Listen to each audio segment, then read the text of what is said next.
சங்கீதம் 142வது அதிகாரத்தினுடைய 7வது வசனத்தை நான் வாசிக்கிறேன். உமது நாமத்தை நான் துதிக்கும்படி என் ஆத்துமாவை காவலுக்கு நீங்களாக்கி விடும்.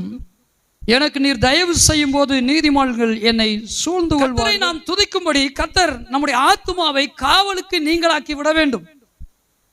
இன்றைக்கு அநேகர் நான் கர்த்தரை துதிக்க முடியவில்லை, கர்த்தரை நான் முதமாறி பாட முடியல, துதிக்க முடியல அப்படின்னு சொல்றாங்க இல்லையா? அது காரணம் வேற ஒண்ணும் இல்லை, அவருடைய ஆத்மா entangled some devices of the devil. பிசாசினுடைய சில தந்திரங்களினாலே சிக்கிக் கொள்ளப்பட்டிருக்கிறது அல்லது சிக்குண்டு போய் இருக்கிறது. by the devil or pleasure of the world.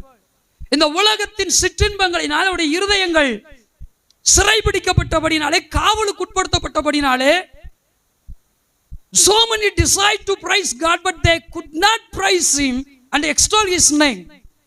அவரை அநேகர் துதிக்க விரும்பியும் துதியாமல் போகிறது, அவருடைய நாமத்தை உயர்த்த முடியாமல் போகிறது. சிலர் வந்து கேள்வியில் கேட்கிறார்ல, முத மாதிரி பாட முடியலங்க, முத மாதிரி நான் ஜெபிக்க முடியலங்க, முத மாதிரி ஆண்டவரை எல்லாம் உற்சாகமா துதிச்சு பாடவே முடியலங்க. காரணம் ஒண்ணு இல்லைங்க, உங்களுடைய ஆத்துமா ஒரு காவலுக்கு உட்படுத்தப்பட்டிருக்கிறது, வேறொரு காவலுக்குள்ளாக உட்படுத்தப்பட்டிருக்கிறது. யோசுவா காலேப் சொல்லுகிறார்களே, அவர்களை காத்த நிழல் அவர்களை விட்டு விலகி போயிற்று. இந்த உலகத்தை கேடான காரியங்களுக்குள்ளாக காவல் பார்த்து கொண்டிருக்கிறான். அந்த ஆவிகளின் பிடியிலே சிக்கிவிட்டபடியினால் கர்த்தரை துதிக்க முடியவில்லை, கர்த்தரை பாட முடியவில்லை, கர்த்தரை இருதயத்தின் ஆழத்திலிருந்து போற்றி புகழ முடியவில்லை. சிலரெல்லாம் பார்த்தீங்கன்னா கர்த்தரை போற்றி துதிக்கும் போது வேண்டாம் இருப்பா அப்படியே போற்றி துதிச்சுட்டு இருப்பாங்க.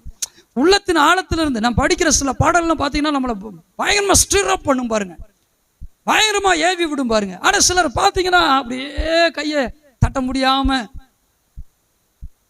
நம்முடைய பேச்சு வழக்கில் சொல்லணும்னா குத்துக்கள் மாதிரி உட்காந்துருப்பாங்க. வேற ஒன்றும் இல்லைங்க, அவருடைய ஆத்துமா காவலுக்குள்ளாக கிடக்கிறது, அந்நிய காவலுக்குள்ளாக கிடக்கிறது, அந்நிய சிறைக்குள்ளாக இருக்கிறது. பக்தன் அதைத்தான் இங்கே சொல்லுகிறான். பரிசுத்தாவியினால் நிரம்பி எழுதின, பரிசுத்தாவியினால் நிரப்பப்பட்ட இந்த பக்தன் சொல்லுகிறான், என்னை என் ஆத்துமாவை நீர் காவலுக்கு நீங்களாக்கி விடும். நான் என்ன செய்ய வேண்டும்? உடைய நாமத்தை நான் துதிக்க வேண்டும், உடைய நாமத்தை நான் பாட வேண்டும். கர்த்தருடைய நாமத்தை துதிக்காதது, கர்த்தருடைய நாமத்தை பாடாதது எவ்வளவு நிர்பாகியம். கர்த்தரை துதிக்காத வாழ்க்கை, கர்த்தரை உயர்த்தாத வாழ்க்கை எவ்வளவு துர்பாக்கியமான நிர்பாக்கியமான வாழ்க்கை. இன்னைக்கு நிறைய பேருடைய ஜீவியத்தில் இந்த நிர்பாக்கியமான சூழ்நிலை தான் உண்டு. ஆனால் அநேகருடைய வாழ்க்கை இந்த நிர்பாக்கியத்தில் தான் உண்டு. கர்த்தரோ அவருடைய வார்த்தையின்படி இங்கே மாத்திரமல்ல, அந்த வார்த்தைகளை நீயும் கேட்க போகிற ஒவ்வொருடைய ஆத்துமாக்களையும் காவலிலிருந்து ரட்சித்து அவரை துதிக்கும்படி செய்வாராக.